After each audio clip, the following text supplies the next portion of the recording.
औज़ुबिल्लाहिमिनश्शैतानिर्रजीम बिस्मिल्लाहिर्रहमानिर्रहीम अस्सलाम वालेकुम।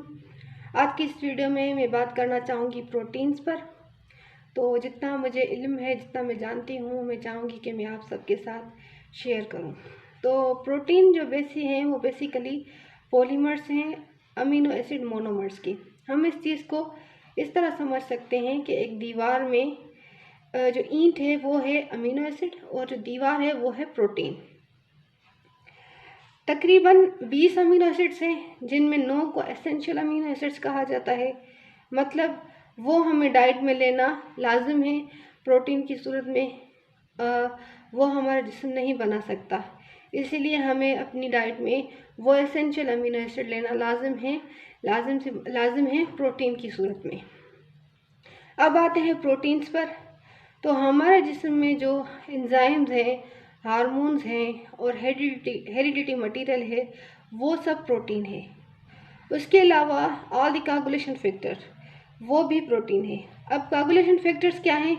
जब भी हमारे जिस्म में कहीं से खून बहता है इंजरी की वजह से, चोट की वजह से, तो या चोट लगती है, ज़ख़म होता है, वो कुछ दिनों के बाद आप देखते हैं कि भर जाता है और खून बंद हो जाता है। वो कौन करवाते हैं? वो क्लॉटिंग फैक्टर्स करवाते हैं। तो वो क्लॉटिंग फैक्टर्स भी प्रोटीन ही हैं। तो जब हमें इन टर्म्स का पता होगा तो हमें अंदाज़ा होगा कि प्रोटीन हमारे लिए कितने अहम हैं और हमारी ज़िंदगी में उनकी क्या अहमियत है। हमारे बाल, हमारे नेल्स, वो भी प्रोटीन के ही बने हुए हैं। जो मस्कुलर कॉन्ट्रैक्शन होती है, मूवमेंट होती है हमारे जिस्म में, वो भी प्रोटीन्स की वजह से होती है। हमारे जिस्म का निज़ाम दिफा, उसमें भी प्रोटीन की ही मुदाखलत होती है, इन्वॉल्वमेंट होती है। Positive nitrogenous balance is also by proteins. Positive nitrogenous balance में भी प्रोटीन का ही किरदार होता है। खैर, अब जब हमने ज़्यादा प्रोटीन ले लिया खाने में, तो क्या होगा? वो प्रोटीन हमारे जिस्म में अंदर या तो एनर्जी पैदा करेगा या फिर वो प्रोटीन कन्वर्ट होगा कार्बोहाइड्रेट में और फैट में। जो हम प्रोटीन खाते हैं उसको अच्छा समझा जाता है ग्रोथ के लिए और टिश्यू रिपेयर के लिए एज कंपेयर टू कार्बोहाइड्रेट और फैट्स। अच्छा, तो ये है कि जब हम प्रोटीन लेते हैं उसकी क्वालिटी ज़्यादा अहमियत रखती है बनिस्बत उसकी क्वांटिटी के। फॉर एग्ज़ाम्पल, हमने बहुत ज़्यादा क्वांटिटी में प्रोटीन खाए लेकिन उसमें एसेंशियल अमाइनो एसिड पूरे नहीं थे, मीन्स वो अच्छी क्वालिटी का नहीं था, तो इसका कोई फ़ायदा नहीं है। तो हमें चाहिए कि हम क्वालिटी पर ज़्यादा फोकस करें बनिस्बत क्वांटिटी के।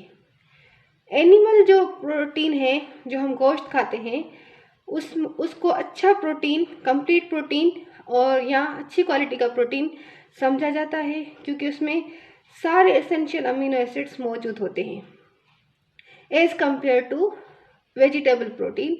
वेजिटेबल प्रोटीन इनकम्प्लीट है, उसमें all the essential amino acids मौजूद नहीं होते। उसके बाद होल एग और मिल्क प्रोटीन, ख़ास तौर पे लेक्ट एल्ब्यूमिन, वो भी हायर लेवल है, उसकी हायर परसेंटेज है उसकी किसमें अमीनो एसिड के हवाले से। उसमें अमीनो एसिड की परसेंटेज की क्वालिटी अच्छी है एग में और मिल्क प्रोटीन में। सेकंड नंबर पे जो आते हैं वो है फ़िश, पोल्ट्री, उसके अलावा सोयाबीन, उसके अलावा हमारा यीस्ट। तो इनमें जो है वो सेकंड पोजीशन लेते हैं प्रोटीन की क्वालिटी के हवाले से। उसके बाद आते हैं कि डेली हमें कितनी प्रोटीन खानी चाहिए। तो ये डिपेंड करता है एज ग्रुप पर। ये एज ग्रुप के हिसाब से डिवाइड किया गया है कि कितने एज ग्रुप को कितना डेली प्रोटीन खाना चाहिए। तो for adult women it is 58 grams per day और for adult man it is 70 gram per day. मुझे उम्मीद है कि आपको मेरी आज की वीडियो अच्छी लगी होगी। आपके देखने का बहुत शुक्रिया। जज़ाकल्लाह।